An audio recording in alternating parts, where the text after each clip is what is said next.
If there was one physical subject, one material subject that we should focus on, in my opinion, it is very clear that the head of the snake is the financial system. We can argue till the end of time about who runs the world. Is it the Jesuits? Is it the reptilians? Is it the Illuminati? Is it the Freemasons? We can go on and on and on and on about this. But I don't think it is reasonable to even begin arguing about the mechanism that is used to exert this control. The mechanism is finance. The whole point of finance is to indebt, otherwise to enslave. What is a mortgage? I mean, what does that stand for? It's a death grip.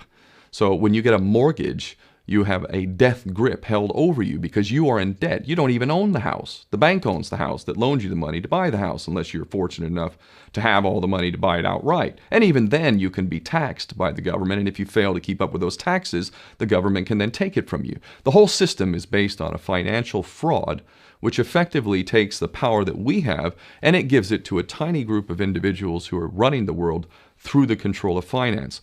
With the infinite supply of money that we have allowed them to take, they have literally an infinite supply of money, and with that money, and from their psychopathic point of view, they have bought everything and everyone who can be bought. So those of us who cannot be bought, because we operate on a level that goes way beyond the material, we are not rewarded for such behavior. We are punished for such behavior.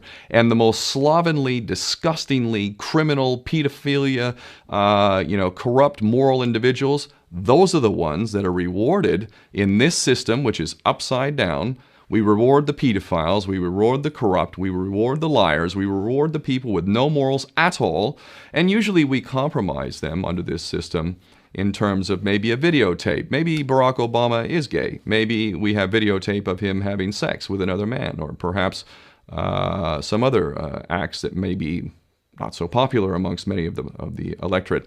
Or maybe we have videos of political leaders having sex with little boys or little girls. If I was in charge of the world and I was a psychopath and completely drunk on my own power, you can bet damn sure that's what I would do. I wouldn't allow anyone in a position of power who wasn't completely compromised. When you have an infinite supply of money, you can do this.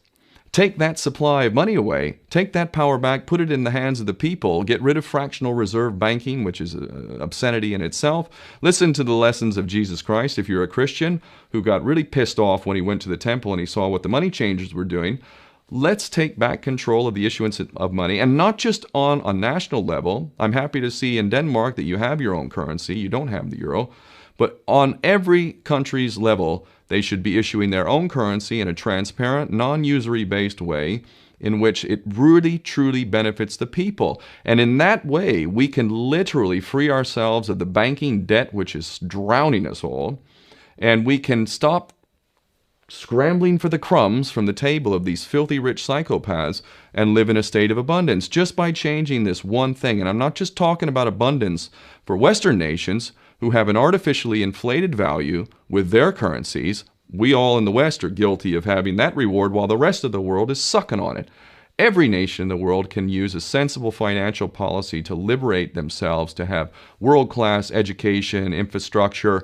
Everything that a healthy society would require can be had in the worst, most corrupt African country, in any part of the world. We can all have that if we simply change that one thing. John F. Kennedy did that about 6 months before he was taken out. He issued United States notes as opposed to Federal Reserve notes.